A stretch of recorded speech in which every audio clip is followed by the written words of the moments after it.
Magandang gabi, magagawa tayo ngayon ng tinuktok. Rinig mo ba ako, Edaysa? Parang busis ko yung mahina. Nomi. Ito yung talangka, yung nakukuha ito sa ilog. Tapos, nilagyan ko ng buko, ricados, completos ricados, tapos ibinilinder ko para parang bukay na ricado. Tapos meron tayo dahong gabi.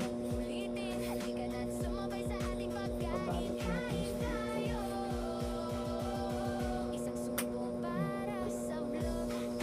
Tatanggalan natin ng dulo para hindi makati. Ganyan siya. Tapos, babalutin po natin siya. Pinamorikado, hindi na higo. Hindi siya na-blender. Binilender ko to para pinon. Pilang siya. Kasi pagka sobrang dami siya ay puputo ang damo. Ganyan ang kanyang pagbalot. Tapos ganyan.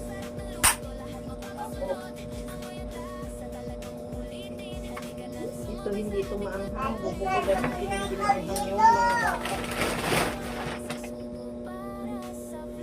Meron yan.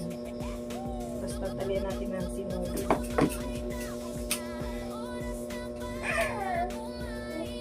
Lupit ka dito, Ti.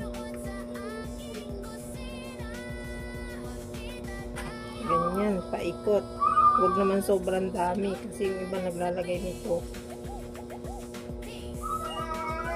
Sobrang dami nila maglagay ng sinulid. Saglit lang.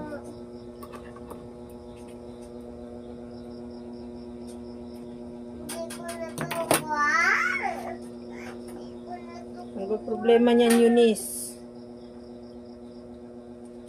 Ganyan. Huwag naman sobrang daming sinulid, ah. Para yung tosino na ang hirap tanggalin ng tali. Hindi makakain. Tapos sa ilalim natin bubuhulan para hindi kita yung buhol. Pagkakainin na, gugupitin na lang yan. O yan, hindi yan maanghang. Isa pa. Magagawa din tayo ng maanghang yung may sili.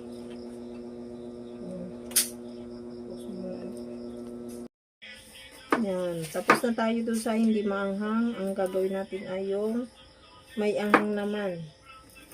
Dahil may bata tayo, kaya magagawa tayo ng walang anghang. Yung may anghang naman para sa matanda. Pampu daw, pampu. Pampulutan. Diba? Yan ang gusto nila eh. Yung sumasabog yung puwet nila sa anghang. Kaya gagamitin natin ang sili. Yan ang tinuktok na ala Bicol Express. Dahil pang Bicol tayo. Taga Bicol tayo dati. Papatikim natin sa kanila yung ating specialties. Ayan, mamaya na ulit. Sasapin na natin yung paglalagyan niya para hindi masunog yung ilalim. Yan, very good. Ganyan, sasapin na natin para hindi masunog ang ilalim. Tapos itong dahon, pag kayo maghihinamay ng dahon, alisan nyo ng ganito para hindi makati. Yan, gagantuhin lang natin yung dahon. Pansapin lang sa ilalim yan. Para hindi masunugan. 2 piraso lang, sobrang lalaki.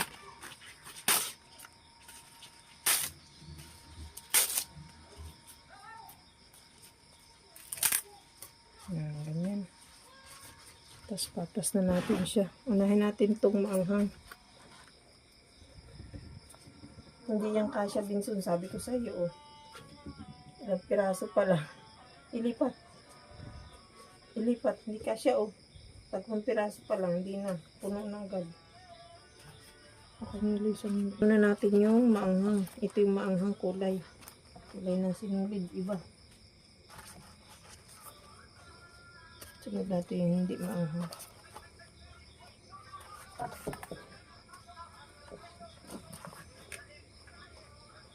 Mamaya na natin lagyan sili. Mamaya. Pangalawang piga ng niyog. Pakukuluan muna natin siya. Sa pangalawang piga. Tapos pag siya'y naiga, ilalagay natin na yung kakanggataan niya. Yung unang piga. Ayan. Lagyan natin ng sili at saka yung kakanggataan. Iga-iga na siya. Ang bango. Yes, wala siya. At dahil ayan na, luto na ang ating pinukpok. So, creamy na ang kanyang sabaw.